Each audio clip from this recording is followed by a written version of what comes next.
E para nos ouvir falar sobre cartões de crédito. É muita coisa, é muito.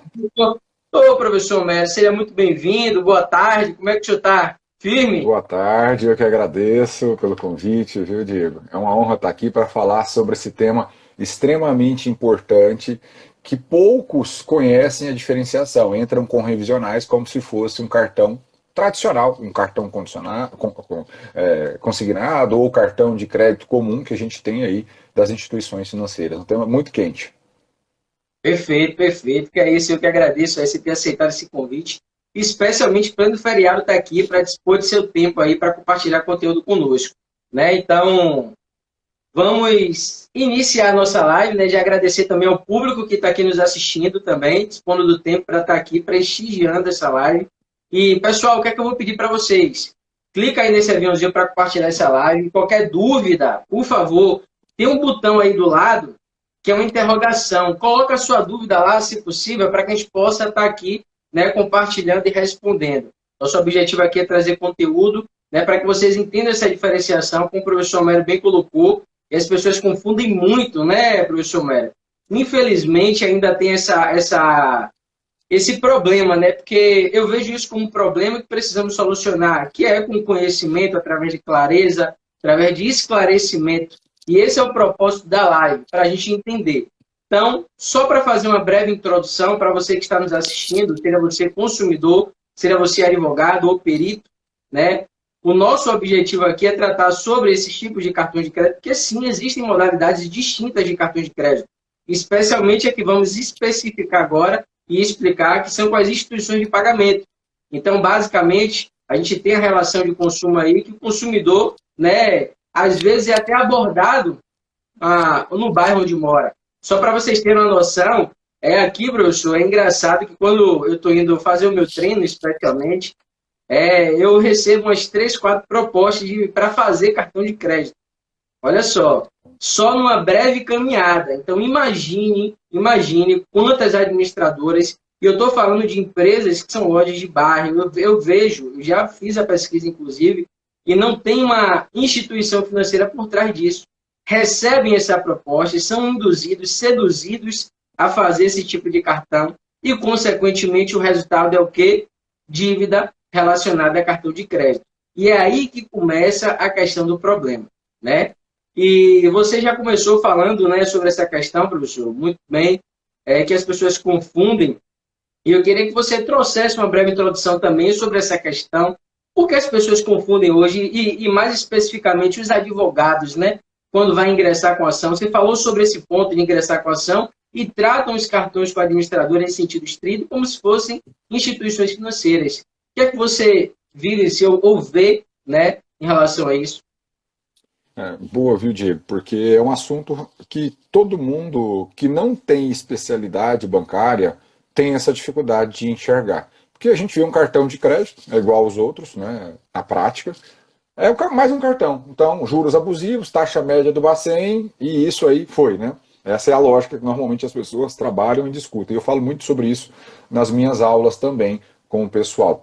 Estou vendo aqui, entrou o colega defensor público Rodrigo Alvarez, do Criminal na Prática. Um grande abraço, viu, Rodrigo? Fera, fera aí da área criminal. E aí, Diego, com relação aos cartões de crédito, né?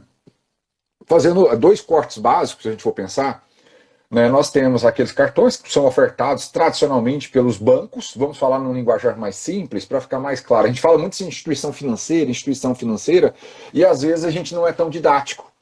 Porque o conceito de instituição financeira, aí eu dependo de estudar 4595, lá o artigo 17, artigo 18, e aprofundar. Mas vamos pensar assim, o banco. O banco, você é correntista do banco, você lá abriu a sua conta, o gerente te ofereceu um cartão de débito, aí ele, tem um crédito aqui. Então tem um banco por trás da história. Esse não é o cartão que nós vamos falar hoje. E é isso que a gente quer falar. Vamos fazer por exclusão. Não é esse. Se você viu que tem um banco por trás, esquece. Não é isso que a gente vai tratar hoje. Tá? Nós vamos falar das administradoras de cartão de crédito que não tem um banco por trás. Que no linguajar, né, quem gosta de falar inglês, né, private label, né, quem é o fera do inglês aí, né, vai falar, né, são os cartões que não têm vinculação com uma instituição financeira, com um banco, e eles são feitos com base numa palavrinha, né? Na verdade, a conjugação de duas palavras, que é a chamada cláusula mandato, para que o pessoal entenda. Vou fazer uma analogia com o advogado, que eu acho que o pessoal vai entender bem, tá, Diego? Eu, Sim. Homero, né, tenho um cliente, pego aqui, eu recebo, né, uma procuração desse cliente para eu atuar em juízo neste caso. Isto é um mandato. O advogado recebeu um mandato do seu cliente para propor uma ação judicial. O que é a cláusula mandato que está por trás do private label?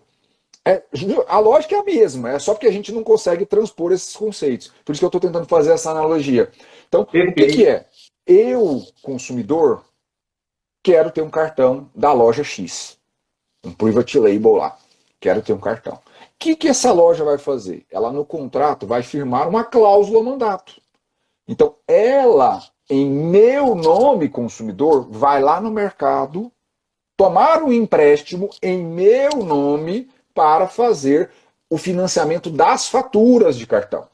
Então, ela não age como um banco, ela não faz investimentos, ela não capta recursos como uma instituição financeira, como um banco. Ela representa o consumidor, lógico, não é a cada cartão que eu vou lá e faço um contrato de empréstimo, tá, gente? Eu estou explicando a grosso modo para que o pessoal entenda. Na verdade, ela faz uma tomada de crédito maior, não precisa ser, por exemplo, para o Homero um contrato de empréstimo, para o Diego outro contrato de empréstimo. Pode ser um bloco de tomada de crédito, mas ele toma esse crédito no mercado financeiro. E ele toma crédito a uma taxa X de juros. Ele toma a taxa X. Quando eu tenho a cláusula mandato é o quê? Olha, a cobrança tem que ser no limite do que você tomou aqui o crédito. Não é simplesmente você pegar e falar assim, olha, eu tomei a 15, mas eu vou, para você, vou cobrar 30. Não pode fazer isso. Na verdade, é mandato, ele é o seu procurador ali. Então, eu preciso entender que a lógica do private label é uma relação de procuração, para ficar bem simples, né, a explicação. Relação de procuração. Então, se tomou o crédito a 15%, a taxa dos juros do financiamento daquela fatura é de 15%. Só que na prática, aí o Diego sabe muito bem disso, que não é isso que acontece. Né? A gente sabe que isso não funciona na prática. Né? Isso é para inglês ver, como diz o outro, né? Como diz o ditado. Exatamente. Você já começou já esquentando aí esse detalhe, trazendo esse conceito muito bem. Inclusive, me lembrei desse recurso especial que você tratou aí, né, que traz essa distinção, diferenciação. Se não me engano, foi o Ministério Público que entrou com ação civil contra a União e o Banco Central do Brasil, não é isso? Para dizer que as administradoras, né, essas administradoras desse distrito, elas fossem equiparadas às instituições financeiras, portanto, né, estar sob a égide aí, ou seja, se comportasse como tal. E isso é muito importante, professor Médio, porque há uma clara distinção até pelo próprio Banco Central, né? Quando a gente fala de administrador em sentido estrito, a gente pensa e tem que fazer conexão com a instituição de pagamento, que é diferente de instituição financeira, que tem esse comportamento aí bem claro, como o senhor bem explicou, né, de uma forma assim, bem prática, bem didática. Então, quando a gente para analisar a própria conceituação do Banco Central, a gente vê que instituições financeiras, que são os bancos, trazendo para essa linguagem que você conceituou, nada mais é que os bancos que têm o poder de emitir, né, cartões de terceiros e próprios e financiar as suas atividades. Já as instituições de pagamentos, como você colocou, confundem essa questão porque elas não financiam. Ela tem essa questão de mandatária, né, da cláusula mandato, de representar o consumidor, mas diretamente com o banco. Ela não tem essa autorização, ela não faz a tomada de crédito com os investidores do mercado financeiro. Né? Não tem essa prática, de fato, como instituição financeira. Então, elas não financiam, de fato, seu cliente. É totalmente diferente, e aí é que está. E aí, quando surge essa questão e esse esclarecimento, a gente se pergunta, ora, então, se elas não se confundem, são extremamente diferentes, né? Nessa questão de conceituação, ela estaria sob a égide do decreto da lei da usura? Existiria algum tipo de limitação de taxa de juros?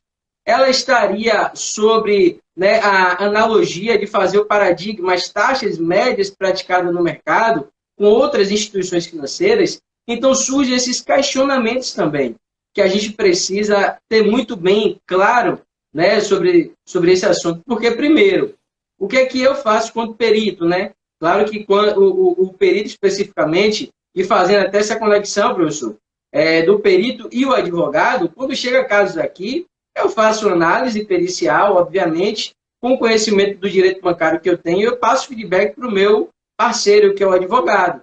Mas quem vai decidir a estratégia processual é o advogado. Ponto. Eu não vou decidir nada, mas eu vou contribuir. E aí surgem essas controvérsias, porque quando chega um caso aqui, o primeiro ponto que eu faço é identificar quem é o credor, quem é que está por trás daquilo. Se é um administrador nesse sentido estrito, ou se é um banco.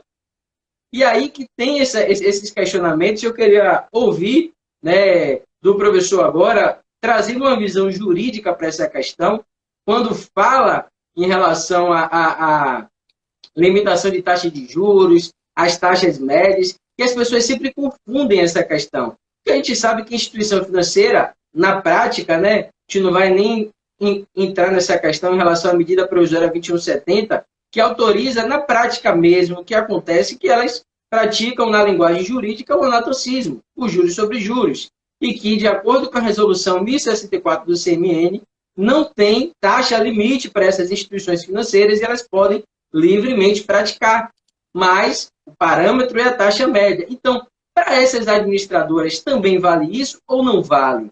Queria ouvir de você qual a sua opinião, claro, trazendo a questão jurídica. Boa. Até eu separei aqui para dar o número do RESP para o pessoal, tá, Diego, para facilitar e depois o pessoal anotar, Perfeito. porque também decorar todos os RESPs é difícil, né? A gente decora algumas Diga aí que súmulas, eu mas mando aqui. todos os RESPs que é difícil. A primeira coisa, até que eu acho que é importante, quem não é especialista, e que se a gente bater pelo menos aí 60, eu vou entregar um modelinho de notificação extrajudicial para esses casos. Tá? Eu vou fornecer para o Opa! pessoal. Mas a gente tem que bater 60. Se não bater 60, eu não vou entregar. Né? Mesmo Então, assim, aviãozinho.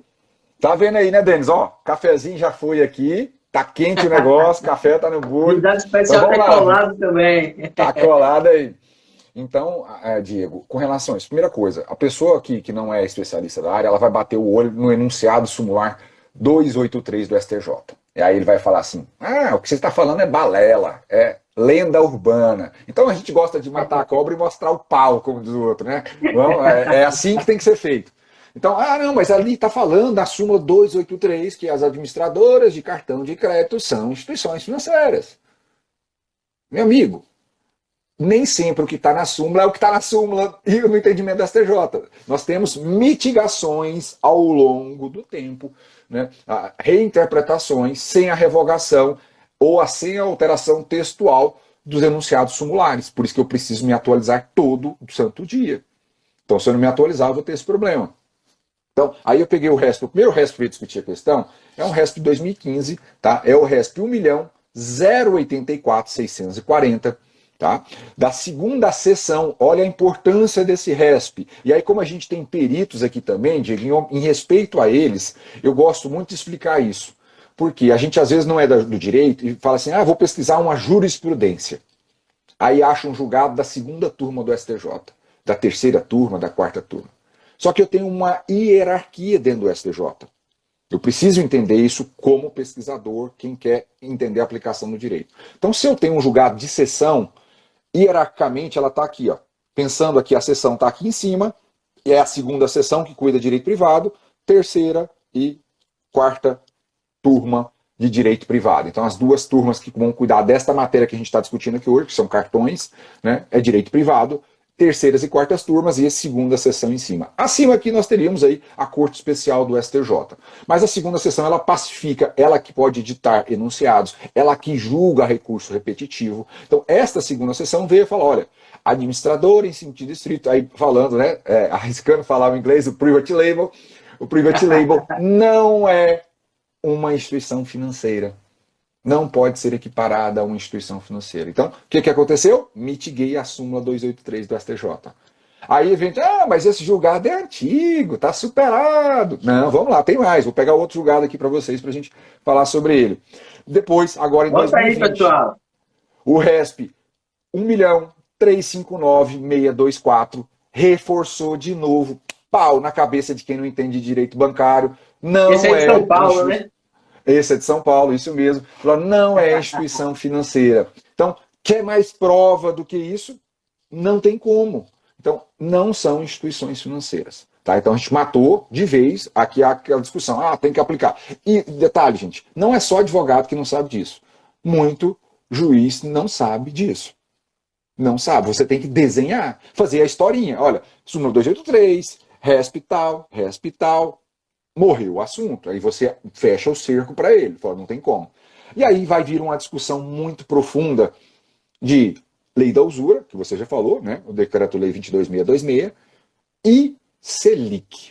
Aqui vai vir uma briga de jurídica gigantesca. Eu brinco muito com o professor Edilson também sobre essa questão, porque eu falo que na minha prática, Diego, eu sou promíscuo nesse assunto.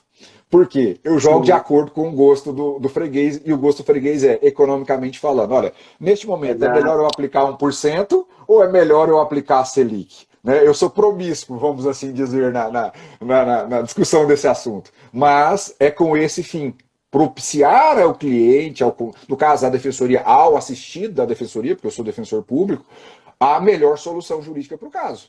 E esse é o papel do advogado e o papel do assistente técnico. Né? O perito ele vai ser imparcial, mas o assistente técnico não, ele vai direcionar ali um parecer para melhorar a situação financeira daquele consumidor, obviamente.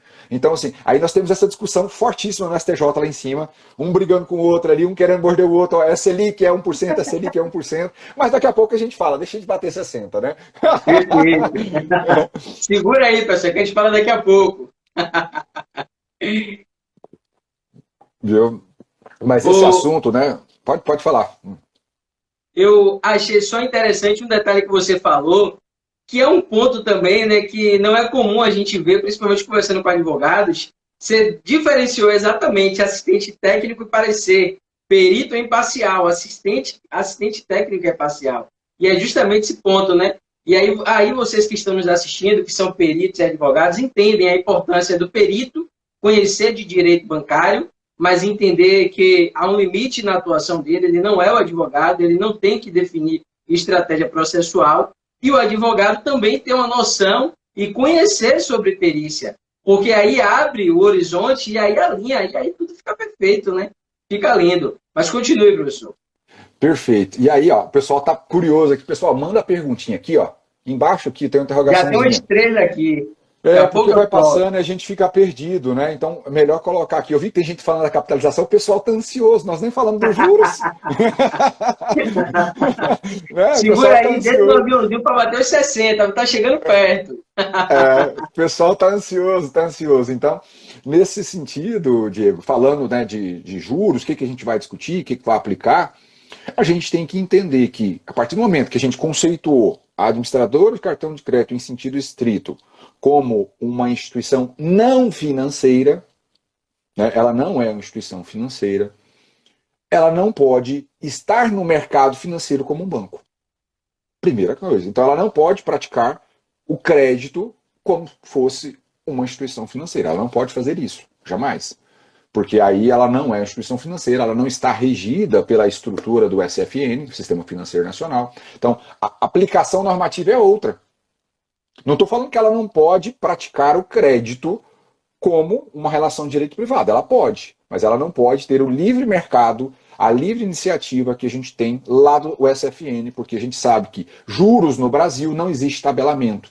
É um outro mito que a gente tem que tirar da cabeça das pessoas. E me dá desespero, me dá tremedeira quando eu vejo petição inicial, quando eu vejo decisão, Diego, que faz remissão ao artigo 192, falando, olha, a questão dos juros lá, me dá uma tremedeira. Não, gente, isso já caiu, tem 300 mil anos. Pelo amor de Deus, não fale nisso, não. Ah, não tem... Não precisa nem fazer referência na sua petição, você está perdendo tempo. Para com isso. Né? Não existe essa discussão, não. Então, não são instituições financeiras, não é a discussão do 192, a discussão não se encaixou no artigo 17, no artigo 18 da 4595, não é instituição financeira, ela tem que ser regida por quem? Direito civil. É um contrato de direito civil. Direito civil, nós temos artigo 591, artigo 406, e aí vem aquela briga. Vou conjugar com quem? Com o CTN, e o CTN conjuga com leis tributárias, ou eu conjugo com o Decreto-Lei 22.626, que é a lei de usura. Né? E aí, queria que o pessoal comentasse aqui, é Selic ou é 1% ao mês? É Selic ou é usura? Vamos colocar assim, hashtag Selic, hashtag usura. Vamos ver como é que o pessoal tá, viu, Diego? Votação. Vamos colocar, Chegou, o pessoal chegou tem que no participar. 59 e saiu. Falta só um, pessoal. Agora abaixou. Tá quase, tá quase. Comenta aí, Selic ou 1%? Selic ou 1%? Selic ou usura? Selic ou usura? Quero ver, ó. O Breno tá colocando ali que é usura. Ó, usura. Vamos ver lá. Vamos ver o que vocês acham aí, ó. O Hélio, grande Hélio, um grande abraço, ó. Selic. Ó, Denis, vamos lá, Denis. Ó, olha que responsabilidade. Professor Osvacina nessa live. Tem que tomar cuidado com a língua portuguesa agora para não maltratá-lo, porque o professor Eita. Osvaci é um fera da redação jurídica. Quem não segue ele, ó, segue, que o cara é muito bom. Dicas fantásticas. E para mim, para quem é perito também, é importante seguir, porque ele traz dicas práticas de peticionamento, de posicionamento jurídico na sua redação. É muito importante isso. Né? A Perfeito. Bárbara disse que está na dúvida aí se é Selic ou se é 1%. Né? Eu já falei, já adiantei, dei a dica que eu sou promíscuo nesse assunto. Essa que é a Depende, né, verdade. Bruno? Depende. É o jogo do freguês, na verdade. Meu Diego, então isso é importante. Então, Diego, não sei como é que está aí na Bahia, né? Como é que vocês têm trabalhado com essa temática de 1%, Selic. Aqui em Mato Grosso do Sul, por exemplo, nós temos um cenário mais de 1% do que a Selic. Né? Aqui a gente aplica muito mais 1% do que a Selic. A gente está falando 1%, daqui a pouco a gente vai falar para vocês o fundamento, tá, gente? Fiquem tranquilos, a gente vai discutir aqui. O Diego também entende bastante do assunto e nós estamos brincando aqui com vocês, mas a gente gosta de entregar conteúdo, né? Porque hoje é feriado, né? Tem que ser Exatamente. descontraído, né? Tem que ser É isso descontraído o aí. negócio. Então é É isso importante aí. demais. Eu não sei como é que tá aí, Diego, vocês aí na Bahia. Como é que tá a aplicação de vocês? Aqui, na verdade, eu sempre oriento os clientes, né, com esse entendimento. E fica na base do depende também, viu, professor Mério? A realidade é essa, né? Mas aqui a gente tem aplicado bastante a questão da Selic, até para avaliar o posicionamento do STJ, do TJ aqui da região, em relação a isso. Então, as revisionais que eu já fiz aqui na Bahia, né, as várias revisionais que eu já fiz, a gente tem aplicado essa tese da Selic. Até porque também tem aquele detalhe, né? Será que o advogado, ou se tiver o assistente técnico da outra parte, vai saber que existem instrumentos que que pode reforçar e dizer o contrário, se a gente aplicar a Selic e for mais favorável para o cliente? Então, sempre tem esse detalhe, desde que tenha fundamento. Eu sempre prezo o seguinte, ó, fazer um trabalho tem que ter fundamento jurídico e técnico. Os dois têm que estar bem alinhados. Se não tiver, é problema, é furada. E a gente pode colocar o consumidor numa situação muito complicada. Pior ainda do que ele já está, né? Pior ainda do que ele já está. E a gente vê como essa questão aí ela é bem interessante, traz controvérsias. Uns falam 1%, usura, outros Selic, mas nós, quanto assistentes técnicos e advogados dos consumidores, temos sempre que avaliar melhor a alternativa, mas o professor Mério vai me entender muito bem aí, sempre avaliando o grau de risco da situação, né? O grau de risco aí em relação a tomar uma possível procedência. Não que esse seja o contexto para essas duas possibilidades, né? Até porque as duas aí têm fundamento jurídico, né? Para que seja feito. Mas o que ficou claro aí, pessoal, para vocês até então, fazendo um breve resumo, é que há uma clara distinção entre bancos e administradoras em sentido estrito, né? Que emitem e administram cartões próprios ou de terceiros, mas elas não financiam os seus clientes. Elas não fazem o papel da instituição financeira. Elas não estão lá, quando fala o artigo 17, que o professor Mério falou, da Lei 4595, né, do papel, quem são as instituições financeiras, aquela intermediação financeira é que você vai tomar com os investidores do mercado financeiro crédito para financiar os clientes. É totalmente diferente de ser uma mandatária, ter a questão da cláusula mandato e trazer aquele exemplo bem claro que o professor falou, tá certo? Professor, você quer fazer como agora aqui? Tem algumas perguntas. Eu até quero, antes de entrar na questão do 1% ou Selic, Diego, Sim. você retomou esse assunto, né, de diferenciar tecnicamente as administradoras de cartão de uma private label, né? que é em sentido estrito. Pessoal, não adianta nada você ter a tese jurídica e não ter a parte extrajudicial forte. Eu falo muito isso. E aí eu vi que a Mariana Chagas, que é nossa aluna também que está aqui, colocou ali, advocacia bancária diferenciada. Eu tenho um lema, viu, Diego? É hashtag advocacia bancária diferenciada. Quem está comigo está com essa Opa! posição. É isso aí. E aí o que acontece? Eu conheço, eu tenho a petição inicial. Ótimo. Você tem um modelão do Google lá prontinho. Meu amigo, se você não preparou a ação, você vai tomar uma tinta assustadora. Por quê? Por que eu falei que eu forneceria a notificação extrajudicial aqui para vocês? Se a gente bateu 60. Por quê? Ela pode cobrar acima de 1%, ela pode cobrar acima da Selic? Pode. Desde que ela prove que ela captou esse recurso na cláusula mandato com estes juros. Agora, você vai às cegas para o judiciário. Eu vou pegar uma venda, botar na minha cara e vou lá, pá, ele está cobrando juro abusivo. Aí o banco vem, o banco, o banco a cabeça, administrador em sentido estrito vem na contestação e apresenta, olha, aqui o recurso foi contratado com a taxa de 15% ao mês. Você vai tomar até uma litigância de má-fé, meu querido. Então, assim, tem que saber preparar. Não é só peticionar em juízo. Perfeito, professor. Tem que Perfeito. saber, você tem que preparar o terreno. É aquela. Ó, vamos fazer uma comparação com o relacionamento humano. Né? A advocacia é isso. Você não chega em casa. Você não chega em casa. Né? Tem alguns malucos aí que chegam em casa, mas não é assim. Você vai ter que chegar ali, tem um approach, na cantada e tal, vai aproximando, vai namorando, aí casou. E a petição inicial é assim. Você conquista o cliente, agora você vai fazer a investigação, amadurece a questão, ação judicial. Aí sim. Né? Mas se você não faz essa trilha extrajudicial, você corre o risco de fazer besteira. Então não adianta nada saber se é Selic ou se é 1%. Porque eu posso ser surpreendido com 15%, por exemplo. Né? E aí eu tomo um ferro danado na ação. Né?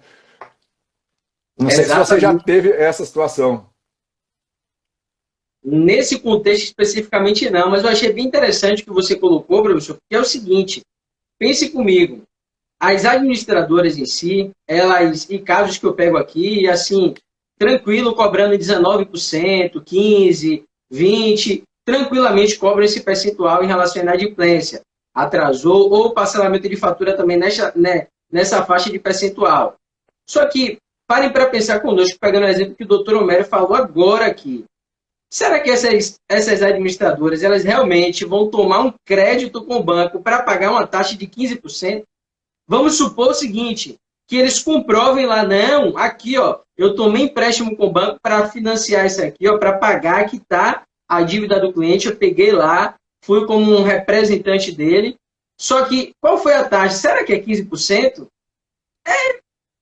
É complicado eles provarem isso, né, professor? Porque, assim, eu acho muito difícil uma administradora, uma empresa, né, pensando aqui, vamos supor que ela contraiu um empréstimo com o banco, e os casos aqui, para fazer uma pequena analogia, os casos de capital de giro que eu tenho pego aqui bastante, é simplesmente as taxas de 2, 3, 2,5. Então, vamos supor que ela comprove que ela contraiu, que ela pegou esse empréstimo e teve as taxas lá pré-fixadas conforme o contrato com o banco. A probabilidade de ser 15% é muito pequena, mas muito pequena. Então, já é mais um ponto também. Agora, o que ficou claro é que você precisa deixar evidente o que é um administrador em sentido estrito, fundamentar para que aí você possa construir a sua estratégia processual baseado nisso. Porque não adianta, né, simplesmente alegar, não, juros abusivos 12% ao ano e acabou. Não, não é só isso. Tem toda uma narrativa fática, né? Eu achei essa expressão bonita até, viu? Eu ouvi um dia desses aí que o advogado tem que ter uma boa narrativa fática e não sei o que. Eu falei, pô, que bacana isso.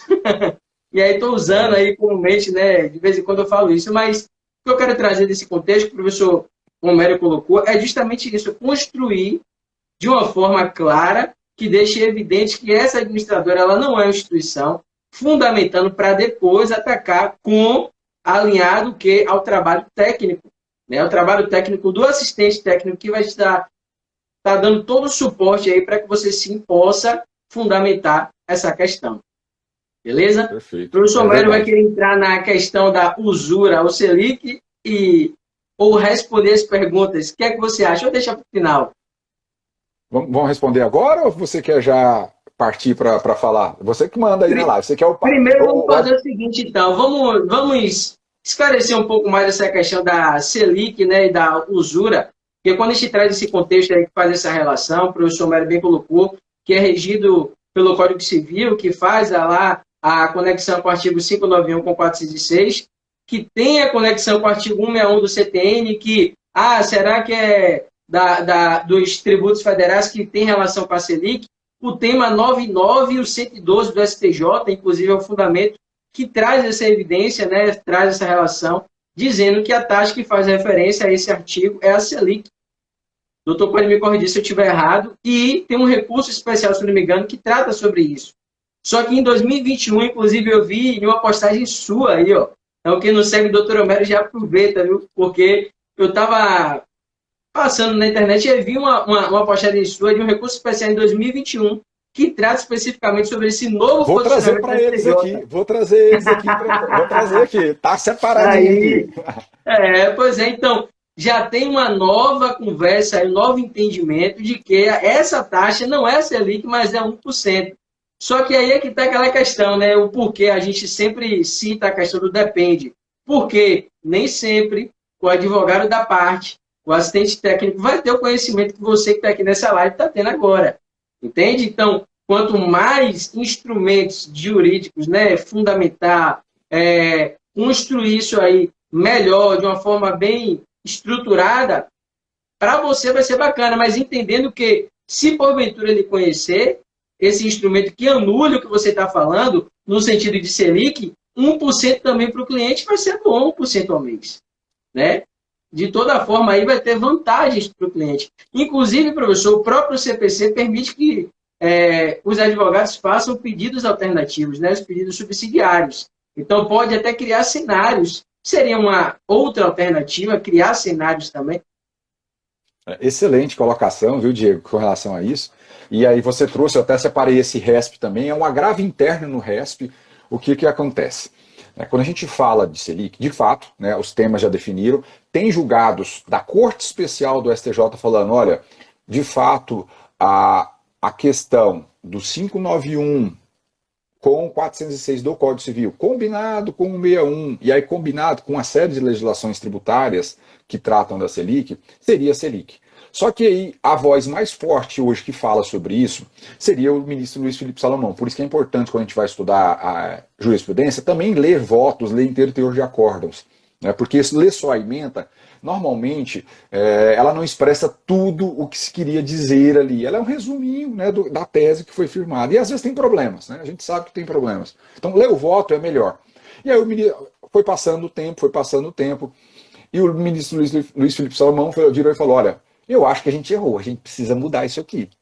Porque Selic, ela mistura correção com juros. Ela tem um pool, ela é um combo, né, de encargos, vamos assim dizer. Ela não é só juros. Aí como é que eu vou fazer, por exemplo, na modulação do dano moral? Vou exemplificar com outros contextos para a gente chegar ali no desiderato final.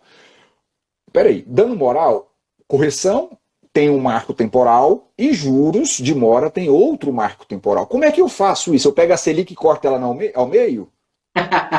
Complicado, né? Complicado. Então, peraí, aí eu vou ter que criar dois critérios. Até tal data, eu vou aplicar IGPM, por exemplo, mais 1%. Da data subsequente, eu vou aplicar a Selic. Então, você começa a criar confusões do ponto de vista matemático e até mesmo de operação do direito, porque às vezes as pessoas não conhecem todo esse emaranhado jurídico, e aí começa a ter problemas. Então, começou-se essa discussão lá atrás. E aí veio uma discussão em 2021, 1º de dezembro, para ser exato, ali a publicação desse acórdão, é o agravo interno no agravo do resto, perceba, é o agravo do agravo do agravo, como no STJ, 1.844.367 da quarta turma, não é da Corte Especial ainda, tá, gente? Não é da sessão, então é um precedente, ele não é qualificado, ele não é vinculante, ele não é repetitivo, mas é um precedente, tá? Ele veio falar o seguinte, olha, em contratos de mútuos firmados por quem não integra o sistema financeiro nacional, aplica-se o quê?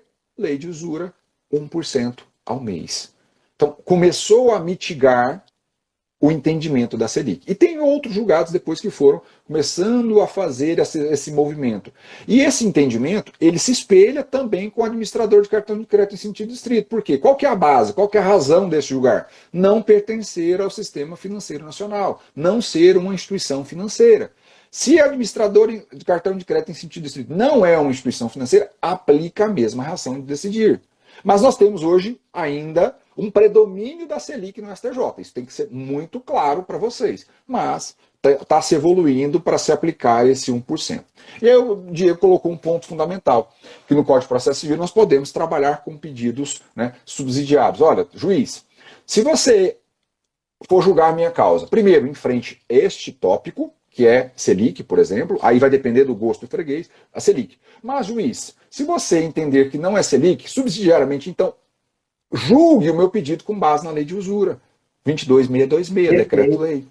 Então, você consegue trabalhar com esse. E detalhe, isto não gera sucumbência. É importante entender isso. Não são cumulações de pedidos. É diferente de eu pedir 2 pedidos do pedido subsidiário.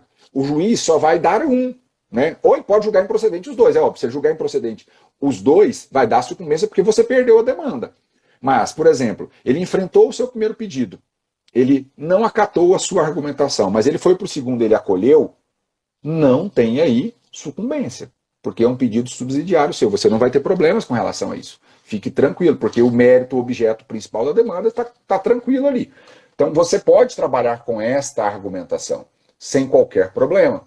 Agora, você precisa saber argumentar, né, as duas coisas, um ou outro. E qual que você quer como principal? Porque se você erra também na medida, você coloca, por exemplo, como principal 1%, e no momento do contrato a Selic era mais vantajosa. E se o juiz acolhe seu primeiro pedido, ele não chega no segundo. Então, eu preciso fazer cálculos para entender. Por exemplo, a Selic hoje está alta, né? Mas já teve momentos que ela estava baixa. Então, você tem que analisar sempre caso a caso, o que você vai colocar como tese principal. Eu acho que é importante isso. E aí o perito, né, na verdade o assistente técnico, né, eu fico me policiando toda hora para não errar. O assistente técnico vai te fazer um parecer para te dar esse substrato do ponto de vista da matemática financeira. Fala, olha, neste momento aqui, o encargo que menos onera o consumidor é a Selic, ou é 1%. Aí quem vai te ajudar a fazer, até porque nessas situações nós podemos ter cálculos, olha o prazo aí, gigantesco, né? De 5 anos, sei lá, pegar uma revisão de 5 anos, uma discussão de 5 anos, é muito tempo, né? Exatamente. Quando você pega uma discussão dessa magnitude aí de 5 anos, é muita informação, né? Então, precisa realmente construir os cálculos de uma forma clara, uma linguagem simples, e é fundamental ter isso aí para que a gente possa trazer clareza e até ajudar também na hora de construir os pedidos, né? Então, perfeito, perfeito. Professor Mero, o pessoal meteu-lhe o dedo aqui na interrogação. Vamos começar a responder essas perguntas, né? Pode Porque mandar a gente aí. gerou essa temática, essa polêmica aí, mas eu acho que agora ficou muito bem claro em relação a essa discussão, ao entendimento do que é uma instituição de pagamento, que é a administradora em sentido estrito, e uma instituição financeira, que são os bancos, que a gente pode, né, exemplificar aqui, e, obviamente, as estratégias a serem adotadas e até com pedidos subsidiários, ou seja, subsidiários, não é isso? Eu tenho, qual foi o professor que você falou aí, que é de redação de linguagem? Isso, Pode me o corrigir aí, que eu professor, acho que eu pronunciei errado, viu? o, Tá de é olho o em mim professor aí. Osvaci, Júnior, Perfeito, muito bom. perfeito. Deixa eu colocar aqui as perguntas. Doutor Faisal, como identificar um de outro, como descobrir e o que é permitido cobrar um e outro, como não? Bom, acho que isso aí já foi até especificado, né? Mas só dando um pouco mais de entendimento em relação a como descobrir, professor América. Aí eu passo a outra pergunta para você. Tem um site do Banco Central, você pode pesquisar, encontre uma instituição. Né? O que é que eu recomendo? O que é que eu faço aqui? Pego o CNPJ da empresa, seria administrador nesse distrito, faço uma consulta, uma própria consulta lá no Google, consulta CNPJ, para avaliar quais são os quinários, seriam as atividades, atividade principal, atividades secundárias, atividade da empresa em si, né? E faço a consulta com o CNPJ, o nome, nesse próprio site, encontre uma instituição lá no site do Banco Central. Aí, ó, professor Mero mostrando, para que você possa identificar e lá vai, se for uma instituição financeira, vai estar informando. Agora, muito cuidado. Por quê, Diego? Porque tem casos, eu já peguei casos aqui, eu não lembro o nome agora da administradora, que eu coloquei aí e apareceu, mas apareceu especificando que é instituição de pagamento e não instituição financeira. Então, tome muito cuidado também com isso. Por isso que eu sempre pego, faço a consulta do CNPJ e faço lá, mas tendo essa atenção para identificar se tem específico que é instituição de pagamento ou financeira. Em relação à cobrança, a gente já viu aí os juros livremente praticáveis, de acordo com a resolução 1064 do CMN, vale, que é o Conselho Monetário Nacional, vale para instituições financeiras. Já as administradoras, em sentido estrito, ela provando que captou um recurso a 15% e está cobrando de você isso, beleza. Mas, caso contrário, decreto da lei da usura, Código Civil, fazendo essa relação entre, né, a Selic ou 1% ao mês. Perfeito? Deixa eu ver aqui a outra pergunta, doutor Homero. Qual a base legal? Os juros obrigatórios de mora são os mesmos. Esse aqui a gente já respondeu também, né? O professor muito bem colocou aí. Se o contrato estiver dentro dos padrões da súmula 541, os juros capitalizados estão devidamente. Tem aqui o complemento dessa pergunta. Boa pergunta, eu já entendi o sentido Devidamente aqui. expressos. Eu já entendi. A súmula 541, tá, pessoal? Para quem não conhece, a súmula 541 é a do duodécuplo. É a súmula que fala que quando a taxa mensal multiplicada por 12, né? Então vou fazer com números rasos para ficar mais fácil, né? 1% ao mês. Se eu multiplico por 12, daria 12%. Se a taxa anual do seu contrato tivesse igual ou inferior a 12, nós temos ali, né, um sistema de capitalização simples. Se nós temos a taxa anual do contrato acima de 12, aí nós teríamos ali a capitalização mensal expressamente pactuada, conforme o STJ tem decidido. Então, o duodécimo estaria, né, materializado o dever de informação, então era possível cobrar a capitalização em periodicidade inferior à anual. E se for diária, teria que ter a taxa ao dia para se fazer, não é o duodécuplo mais, porque eu não multiplico por 12, é por 30, porque aí eu tenho que comparar a mensal com a diária para fazer essa análise. E a capitalização diária é admitida pelo STJ. Agora vem a cerejinha do bolo. O que a gente está falando? Quem pode capitalizar juros no Brasil com periodicidade inferior à anual? Vocês estão aí em casa, né? Não sai da live não. Depois vocês leem lá o artigo 591 do Código Civil, vocês vão ver que capitalização de juros é permitido no Código Civil, desde que pactuado e a periodicidade seja anual. Então pode ter capitalização no contrato de direito civil? Pode. Só que anualmente e expressamente previsto no contrato. 2 requisitos. Agora, quem não é instituição financeira? Aí o Diego vai me ajudar. Eu sei muita norma de cor, viu, Diego, mas algumas me falham. A medida provisória é 1963 do ano 2000, salvo engano. Tá? Eu acho que é 1963. Ela foi reeditada para 2170, né?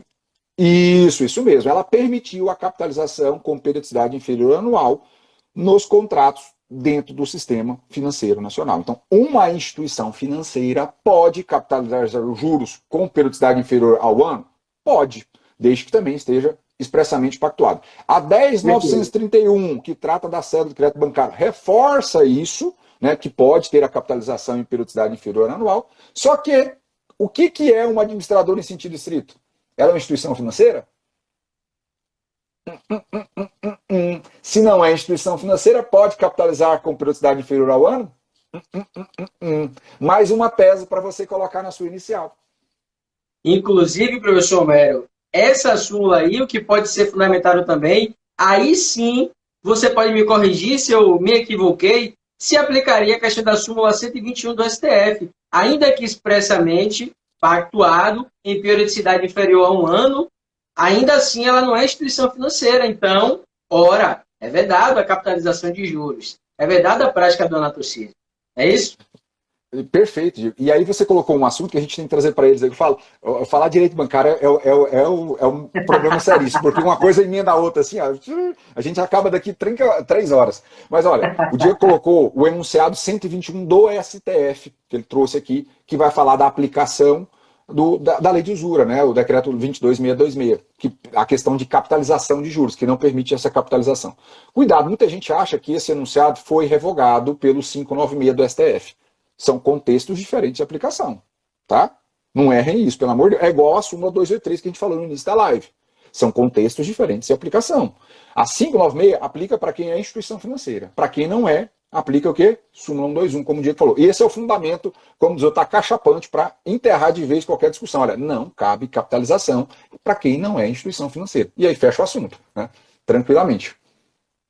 Perfeito, perfeito. Tem mais duas perguntas aqui, acho que uma aqui a gente já respondeu agora, né? Se pode ser cobrada na torcida a capitalização anual e ou inferior. Acabou de responder essa pergunta. Olha e quem entrou aí, aqui, Mestre Edilson, viu? Mestre Edilson entrou aí, viu? E a outra aqui, essas administradoras que vocês estavam falando são as mesmas que fazem antecipação de recebíveis, é isso? Antecipação de recebíveis. Não, Doutor, administrador de cartão. Não, não é a mesma coisa. Porque administrador de cartão de crédito, ela vai fazer os cartões corporativos, aqueles private label, né? É muito comum esses cartões, pessoal, para vocês entenderem, lojas de calçado, que tem uma rede estadual, elas não têm financeira envolvida por trás, loja de imóveis. É um cartão específico, você usa esse cartão na rede deles, tá? Para você entender bem. Normalmente não são cartões que você usa em qualquer local.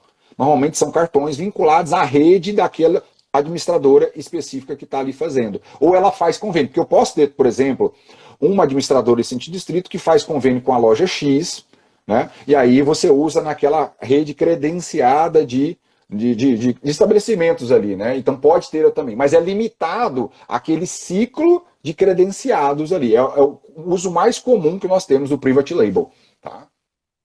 E aí não confundir, porque a Renner, no passado, ela não tinha vinculação com a instituição financeira. Com o passar do tempo, ela se vinculou, e aí hoje não dá para falar mais que a Renner, né, poderia ser considerada um administrador em sentido estrito. A Renner já teve isso no passado, lá atrás. Tá? inclusive esses cartões de loja aí, a Renner, Riachuelo, inclusive eu trabalhei lá, elas têm uma financeira por trás, né? Porque existe também essa questão de ter uma administradora que é ligada a um banco, e quem é o credor da situação, quem vai financiar, que está ali é um banco, é uma instituição financeira, aí é diferente. Então, por isso que a gente precisa identificar esse credor. Não é isso, professor? Por isso que é importante fazer essa identificação. E você, quanto perito, pegar a fatura, você tem como facilmente identificar isso. Facilmente. Uma última pergunta aqui, estava colocando aqui, e as tarifas podem ser cobradas pela administradora de cartão? Excelente pergunta também, viu? Excelente pergunta. E a primeira vez que eu recebo essa pergunta, você acredita, né? Desse assunto, alguém discutindo. Não, interessante mesmo, porque quando a gente fala do sistema tarifário bancário, o CMN regulamenta a questão na 3919 de 2010, mas ele regulamenta para o quê? Instituições financeiras.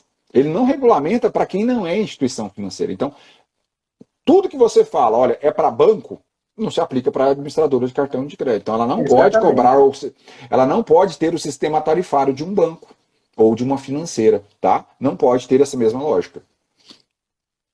Perfeito, perfeito. Professor Homero, a gente já está chegando aí a 1 hora de live. Eu queria primeiramente agradecer a todos vocês aí que estão nos assistindo, especialmente ao professor Homero por ter disponibilizado seu tempo, estar aqui conosco, compartilhando. Vocês viram aí que o homem é fera. O homem é fera. Falou em direito bancário, é com ele mesmo. Né? E que bom que você veio aqui para compartilhar esse conteúdo. Batemos aí quase 60, chegou a 59, viu?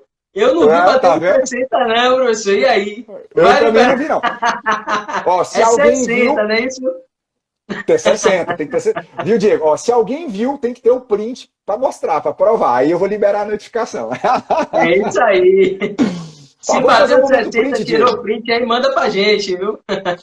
Ó, o Denis é nosso auditor aqui, ó, juizado especial, falou que bateu 59, então vai ser na próxima. Poxa, falta de uma print, só. Pessoal. Vamos fazer o momento print. Ah, sim, peraí, deixa eu só tirar aqui os comentários que aí fica melhor. Pronto, faz o print aí.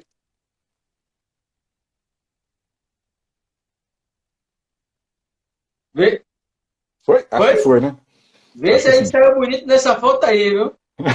Professor Homero, obrigado aí. Obrigado demais pela presença, estar aqui conosco. Pessoal, muito obrigado. Fique à vontade para fazer suas considerações finais agora. Diego, primeiro eu só quero agradecer pelo convite. É sempre uma honra estar contigo aqui para falar sobre assuntos bancários. Você que tem feito um trabalho diferenciado aqui nas redes sociais sobre perícias bancárias, em especial sobre perícia de cartão de crédito. O Diego, né, e o professor Edilson têm um livro de cartão de crédito. Eu tenho, já li, é muito bom. Quem não adquiriu, adquira. Não sei se está à venda ainda, mas vale a pena.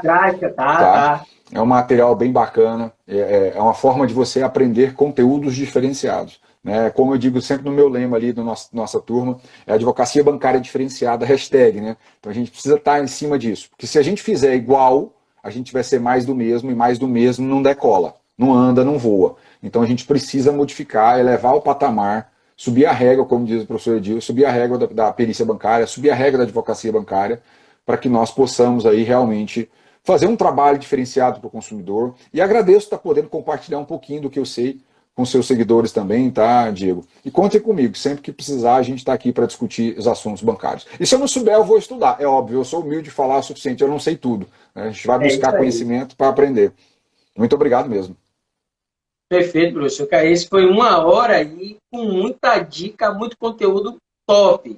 E o que é que eu vou fazer? Até para que vocês possam assistir depois, compartilhar essa live com outra pessoa, eu vou deixar salvo aqui no Instagram, né, para que você possa rever ou compartilhar e anotar. E caso tenha dúvida, a gente está aí com as caixinhas de pergunta, não é isso, professor Mário? Você também disponibiliza lá, né? Caixinha de pergunta lá para vocês usarem e abusarem. Fiz até propaganda da CE agora, né?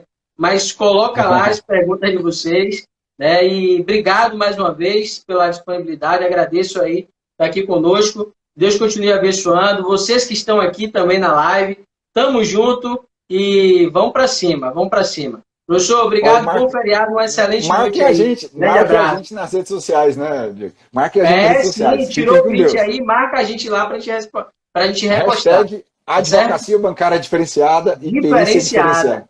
Perícia diferenciada, gostei. Vou pegar isso aí. Vamos lá. Valeu, gente. Grande abraço. Tchau, professor. Tchau.